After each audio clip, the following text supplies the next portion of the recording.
So, because this is material and not something you're going to be turning in, you're not going to automatically have your own copy. If you want to use this and edit your own copy, what you can do is just click the journal. And when you click the journal, it will be right here. And if you want to actually manipulate it, when you click on it, you won't be able to type.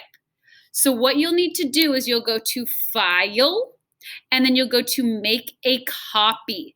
And if you want to make a copy of the entire presentation, you click entire presentation. Or if you just want to make a copy of the journal portion, you can make a copy of just the journal portion that you would be editing. Choose where it goes into your drive.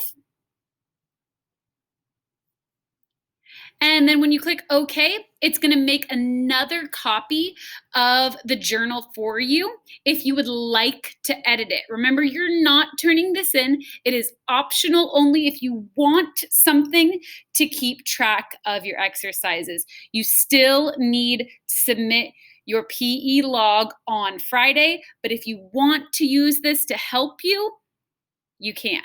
It is optional. You're not turning it in.